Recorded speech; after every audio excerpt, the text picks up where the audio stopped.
본문의 말씀은 열왕기상 17장 8절에서부터 16절까지입니다.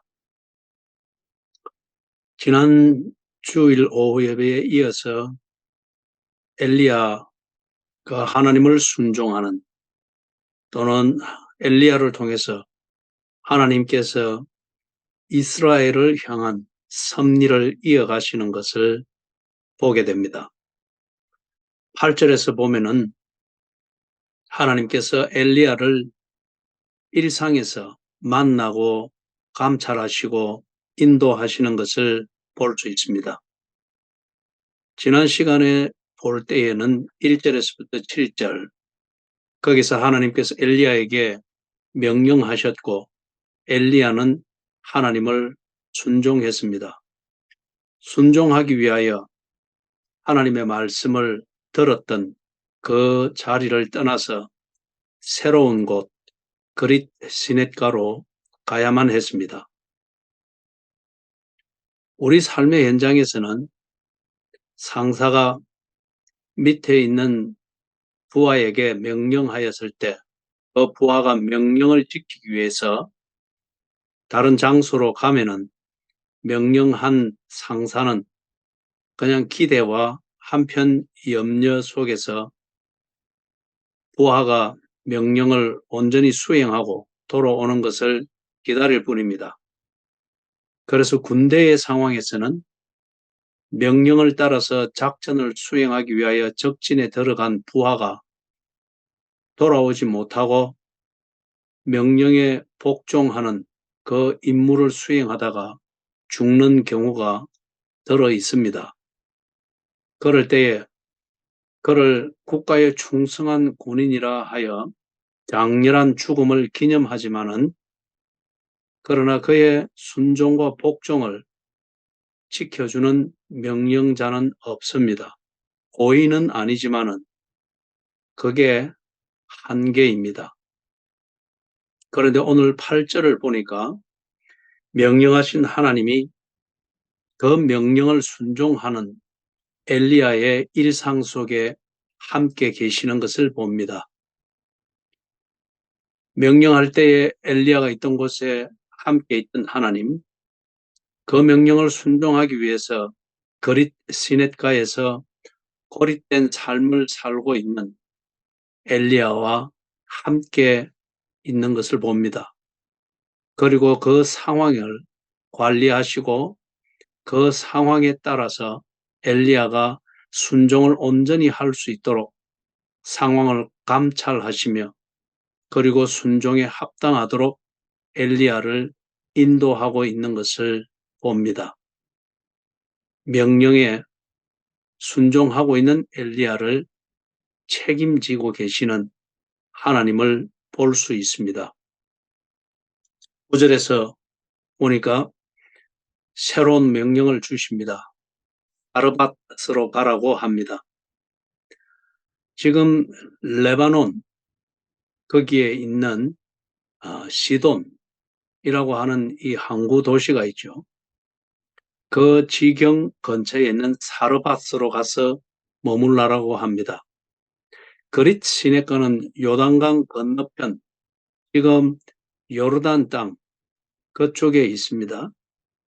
그곳에서 이제 순종의 삶을 사는 엘리야가 그릿 시내가 마르기 때문에 거기서 순종의 삶을 더 지속할 수 없음을 하나님이 감찰하시고 새로운 곳으로 옮겨가라. 그곳이 사르밧 땅인데 요단강을 다시 건너서 서쪽 끝부분까지 이르는 이중의 근처까지 옮겨가게 하십니다. 자, 여기서 우리가 9절에서 이 구절을 좀 보면은 처음에는 하나님께서 엘리야에게 요단 앞 그곳 그릿 시넷가에 머물러라 했습니다. 하나님을 순종하기 위해서는 그 장소로 가야만 했습니다.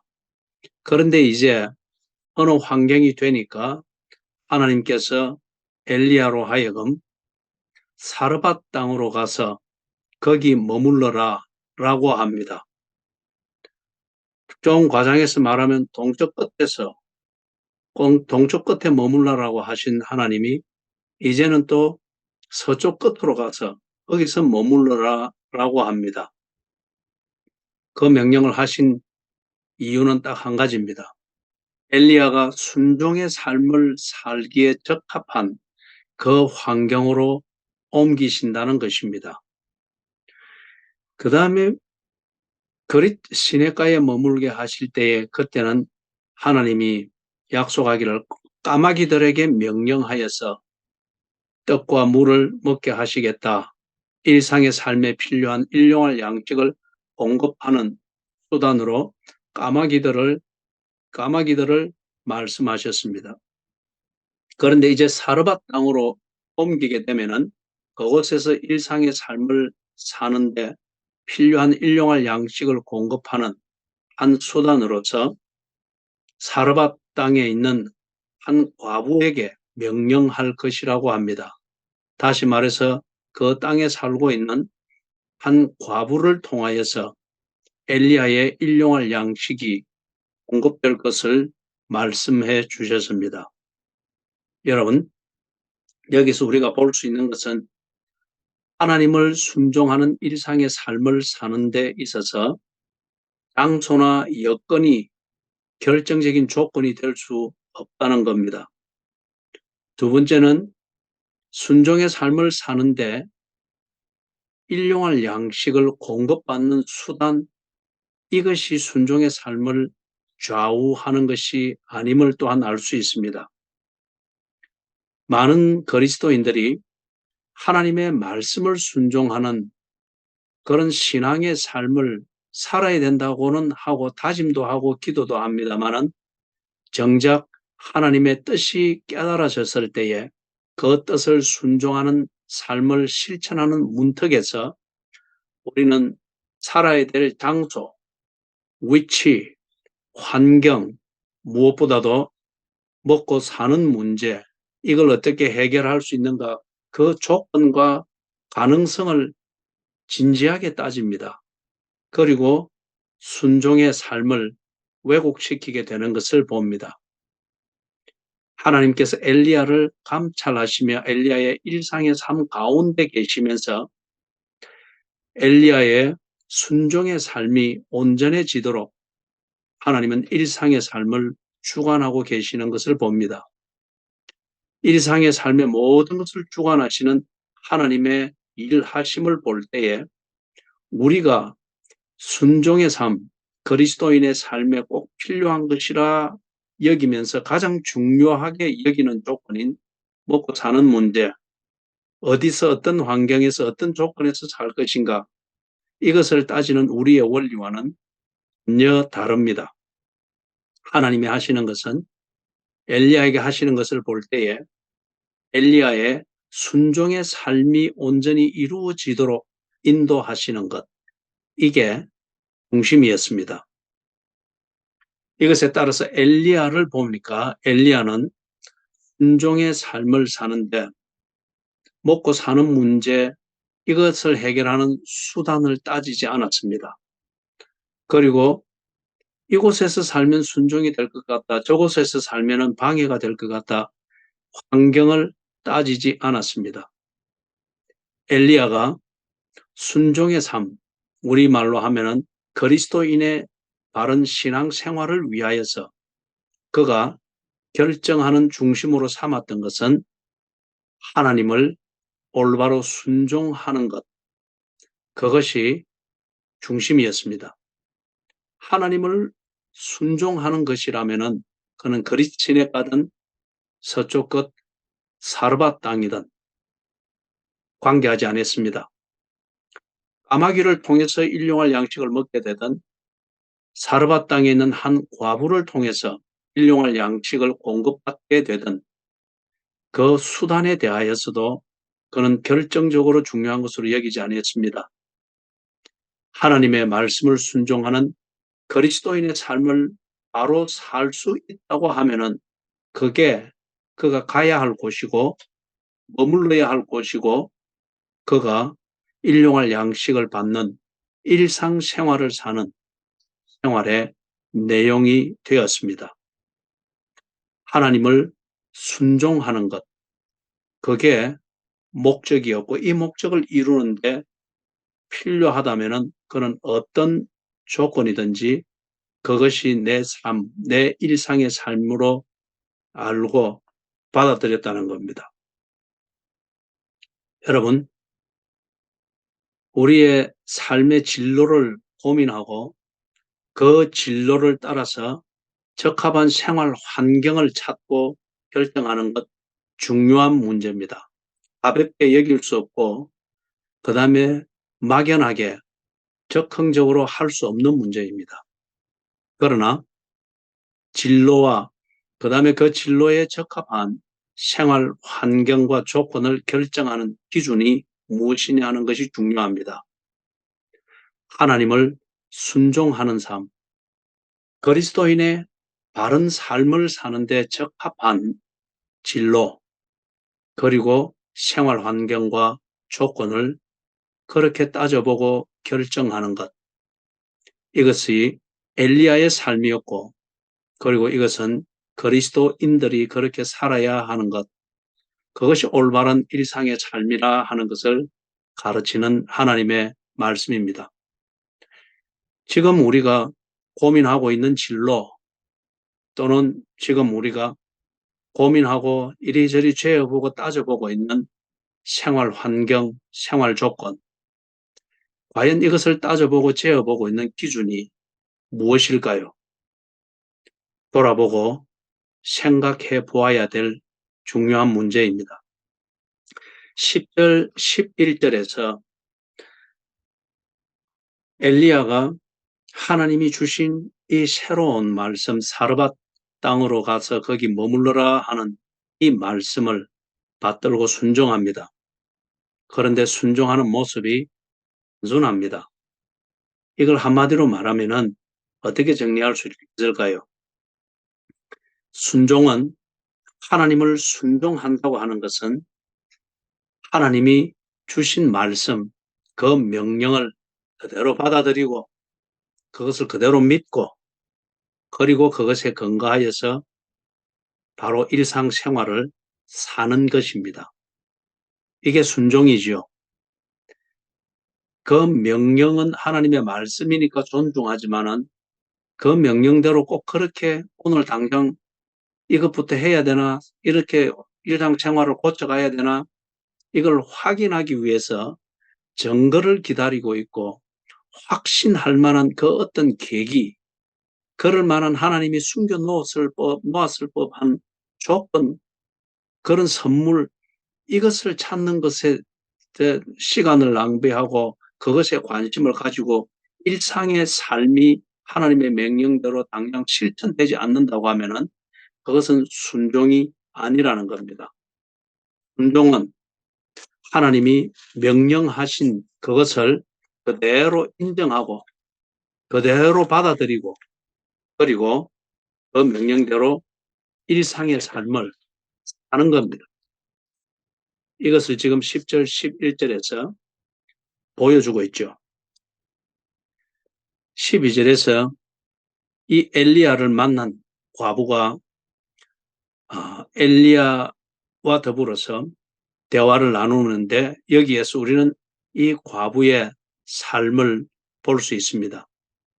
12절을 보면은 그가 이르되, 즉 과부가, 사르밧 땅의 과부가 엘리야에게 대답하는 겁니다. 당신의 하나님 여호와께서 살아계심을 두고 맹세하노니 나는 떡이 없고 다만 통에 가루 한 움큼과 병에 기름 조금 뿐이라. 내가 나뭇가지 둘을 주워다가 나와 내 아들을 위하여 음식을 만들어 먹고 그 후에는 죽으리라. 상황이 절박합니다. 그리고 어떤 의미에서는 참 비참합니다. 그리고 이 과부의 이 대답 속에 참 무언가 좀 결기가 보입니다. 그런데 그 결기라고 하는 것이 참 죽음을 앞두고 그 죽음을 피할 수 없기에 맞닥뜨리겠다 하는 어떤 이런 서늘한 결기가 느껴집니다. 그러나 이게 지금 이 과부가 자기 나름대로 정리한 일상이고 그 일상을 피하지 않고 맞닥뜨려 살아내고 있는 이 과부의 일상생활입니다. 자, 좀 정리를 해볼까요? 이 부분에 대해서. 과부의 삶은 자신의 삶을 유지하는 일상생활에 대해서 아주 진지합니다. 죽음 피하지 않고 불사하겠다 합니다. 진지합니다. 이게 자신의 살아내야 될 일상생활이다 인정하고 맞닥뜨리고 있습니다. 그런데 그렇게 결기 어리게 이 일상을 살아내기 위해서 이 하루에 임하는 이 여인의 목적이 뭘까요? 아들을 양육하는 것입니다.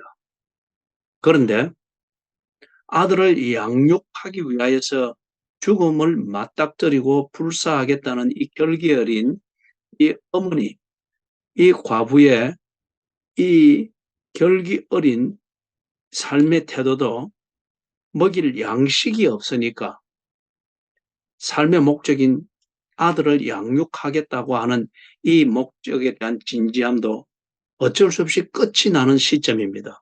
이걸 보면서 이 과부가 마지막 결기 어린, 즉 자식에게 이전에 한 끼라도 먹이겠다 하는 이것의 모든 정성을 쏟습니다.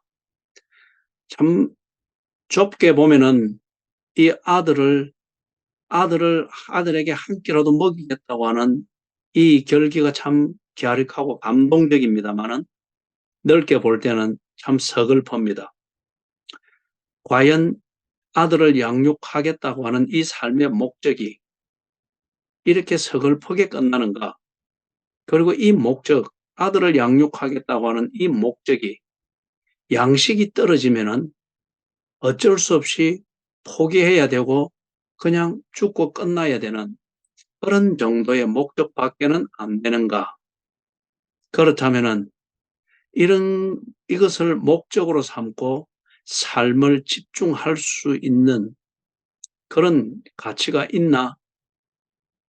왜냐하면은 양식이 떨어지니까 아들을 양육하고자 하는 이 목적도 그냥 죽음으로 끝나버리니까 그렇지 않습니까? 여러분, 이 과부를 통해서 보는 것처럼 이 과부도 나름대로 그렇게 치열하게 사는 일상을 하루하루를 사는 목적이 있었지만은 그 목적이 양식이 떨어지니까 더 이상 하루하루를 살아낼 수 있는 그러한 이유와 힘을 주지를 못했습니다.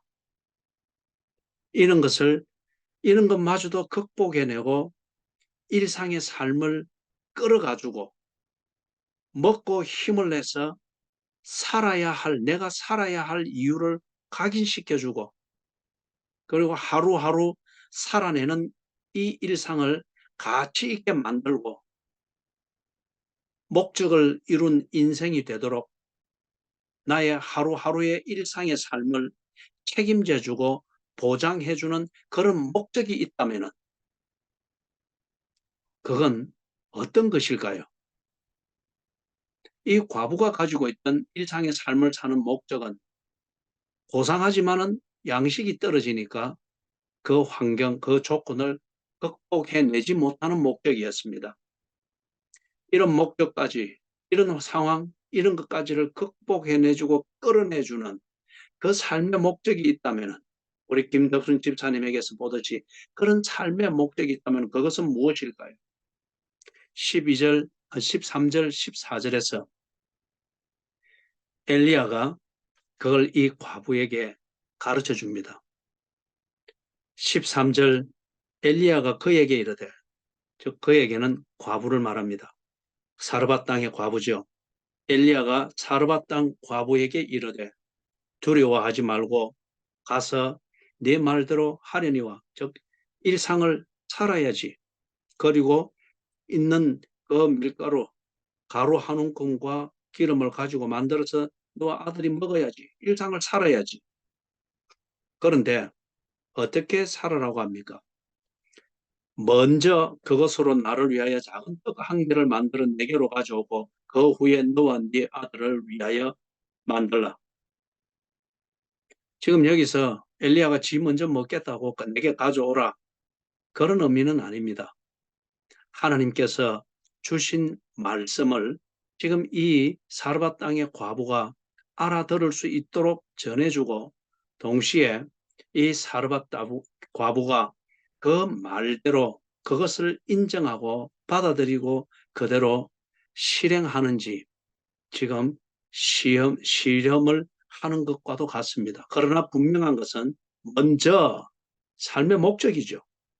먼저 삶의 목적에 맞도록 먹고 삶의 목적을 성취하는 데 맞도록 일과를 정하고 그것에 우선순위를 두고서 내가 써야 될 것, 힘을 비축해야 될 것, 그 다음에 집중해야 될 것, 그것을 지금 따듬으라는 겁니다. 먹고 죽을 생각하지 말고, 그죠? 그 처절함이 있다고 하면은 삶의 목적을 먼저 다듬어라. 그리고 내가 살아나도록 만드는 삶의 목적, 이것에 맞도록 먼저 자원을 쓰고 그것에 집중을 해라. 그런 다음에 뭡니까? 그 후에 너와 네 아들을 위하여 만들라. 삶의 목적을 정하고 그 삶의 목적을 성취하는데 맞는 일상생활을 살고 그 삶 속에서 네가 사는 보람을 찾고 그리고 그 삶을 살아가는 힘을 정비하고 그렇게 하라는 겁니다. 그렇죠? 지금 이 과부가 앞에서 보았던 것처럼 자신이 가지고 있는 제한된 자원이지만은 여전히 가지고 있는 이 자원을 가지고 먹고 죽겠다는 겁니다. 나와 내 아들이 먹는 게 이게 전부고 그리고 이것을 먹고 우리가 죽는 것 이게 전부다. 삶의 우선순위가 전혀 정리가 안 돼 있습니다. 목적이 너무도 이거는 단순합니다. 그냥 이거는 누구나도 할 수 있고 생각 없이도 살 수 있습니다. 이 강력한 의지와 이 치열하게 사는 하루하루를 사는 이 절박함이 있으나 이게 너무도 어떤 가치도 만들지 못하고 어떤 것도 성취하지 못하고 그냥 목적 없이 사는 사람, 힘없이 사는 사람도 할 수 있는 것, 꼭 죽는 것, 이거는 누구나 다 할 수 있는 거죠.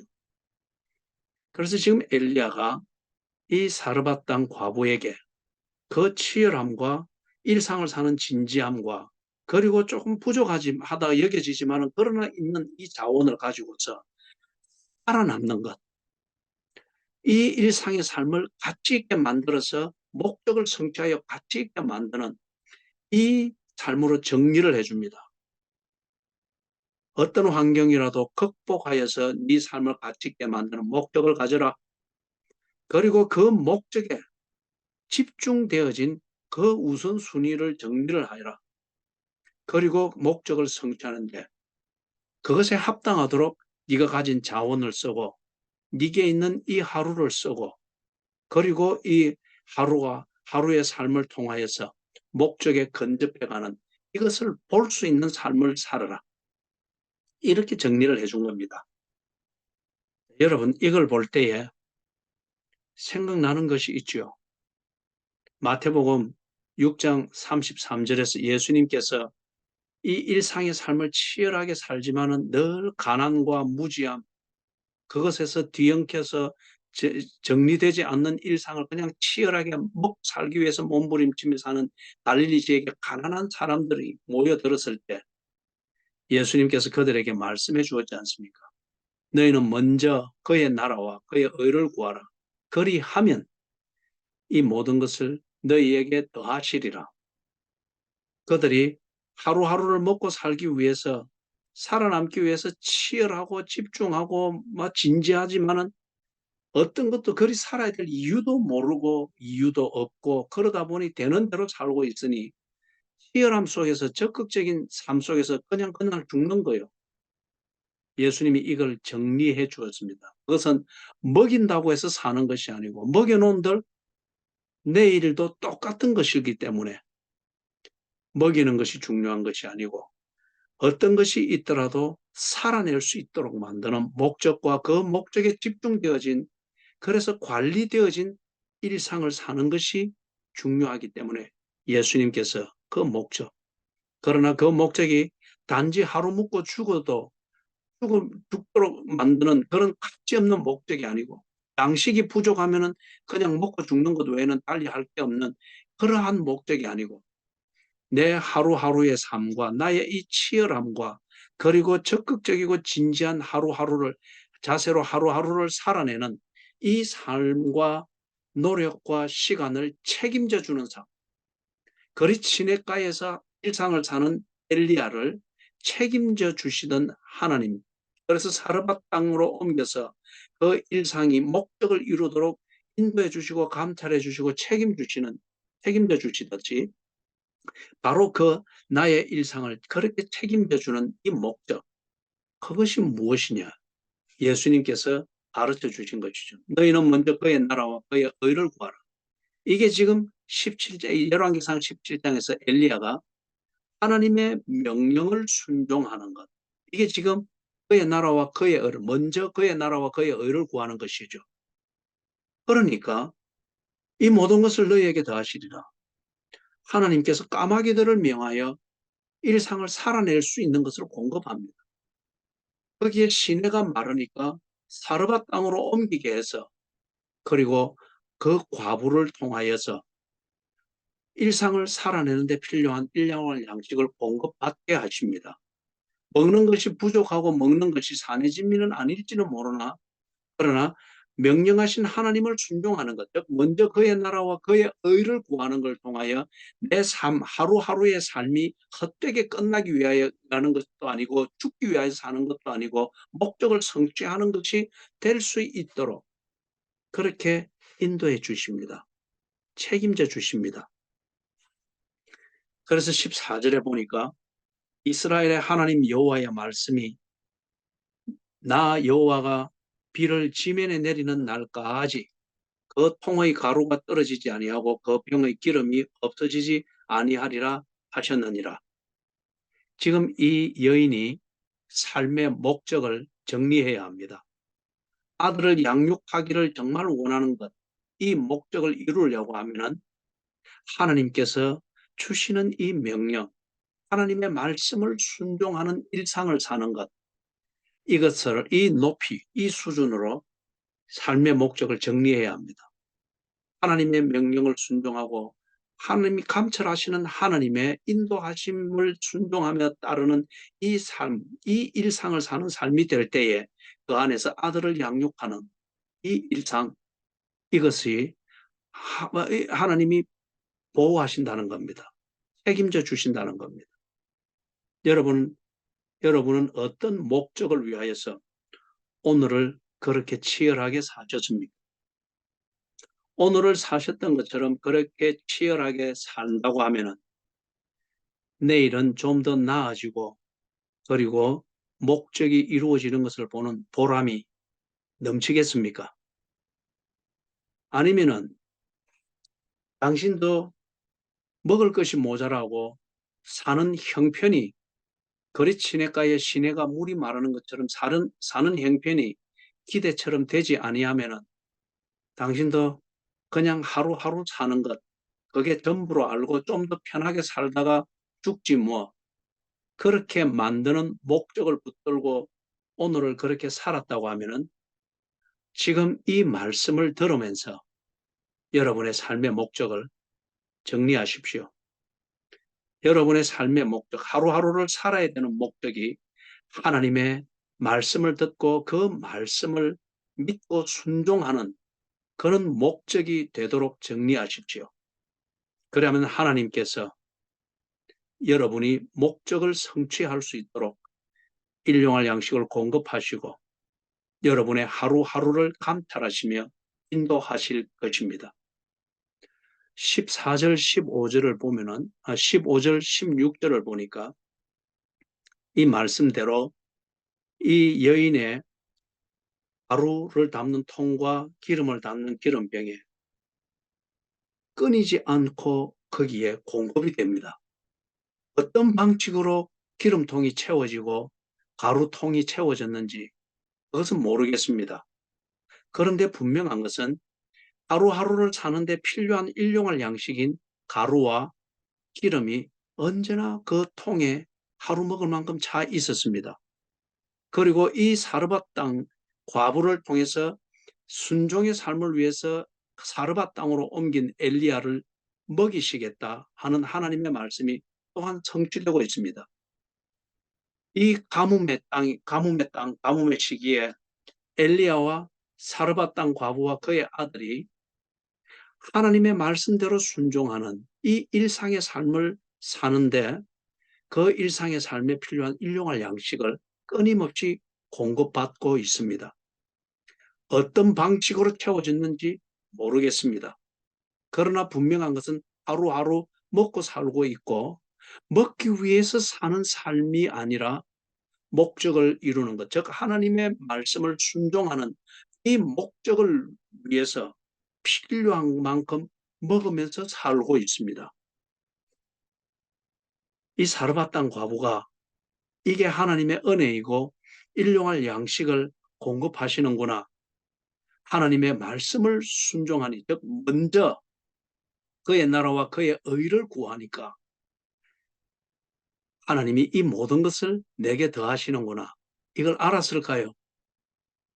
15절, 16절의 분위기를 볼 때에 하나님이 일상의 삶, 순종의 삶을 책임지는 하나님의 성실하심은 강조되어 있고 분명히 보이나 이것을 알고 하나님의 은혜에 감동하며 하루하루를 사는 이 여인의 고백과 모습과 분위기는 보이지 않습니다. 왜 그럴까요? 이 여인은 지금 하나님의 명성, 엘리야를 통해서 전해진 하나님의 말씀대로 살고 있습니다. 그러나 이 여인이 하나님을 절실히 믿고 하나님을 믿음으로 고백하는 감동을 가지고 그렇게 사는 것은 아닌 것 같습니다. 그러나 엘리야를 통해서 주어진 말씀대로 그렇게 살고 있는 것은 사실입니다. 그리고 그것에 대한 그 명령을 준 하나님께서 명령에 대한 책임을 하나님이 스스로 책임을 감당하고 있습니다. 이 속에서 이 여인은 하루하루를 살면서 하루하루 필요한 양식을 먹습니다. 산의 진미가 없습니다. 넉넉한 곡식이 보이지 않습니다. 하루하루 먹을 만큼이 있습니다. 그러니 이 여인에게는 그냥 일상입니다. 우리는 일상적인 것을 사소하게 여깁니다. 당연한 것으로 여깁니다. 그래서 그게 하나님이 참 약속을 성취하여 우리에게 주시는 기적과 같은 은혜인 줄을 잘 모릅니다. 그런데 잊어서는 안 됩니다. 기적 중에 기적은 뭡니까? 우리의 일상생활입니다. 이 일상이 없다고 하면은 큰 사건과 같은 기적이 과연 우리에게 어떤 도움이 있겠습니까? 일상생활이라고 하는 이 기초가 단단할 때, 이것이 건강하고 건전할 때에 기적, 필요하면 기적이라도 베푸시는 하나님의 임재와 나의 일상 속에 계시는 하나님의 그 사랑과 그리고 이 일상을 이어가게 하시며 하루하루의 일상이 모여 목적을 성취하는 인생이 되도록 이끌어 가시는 하나님이 보일 겁니다. 그러나 이 여인은 지금 이것이 일상일 뿐 일상을 이끌어 가시는 하나님의 임재 그리고 그렇기 때문에 언제나 기름병에 기름이 떨어지지 않고 가루통에 가루가 떨어지지 않는 이 하루하루의 일상의 양식 이게 하나님의 큰 은혜이며 큰 기적인 것을 이 여인은 아직 모르고 있습니다. 일상이기 때문에. 사랑하는 여러분, 하나님은 우리의 일상을 인도하시죠. 당신의 명령을 순종하기 위해서 그 명령이 이루어지고 순종하는 자리로 여겨지는 곳에 우리가 있으면서 거기서 일상을 살 때 하나님은 우리 일상 가운데 계십니다. 명령하신 하나님은 그 명령을 순종하는 자를 일상을 책임지고 감찰하시기 때문이죠.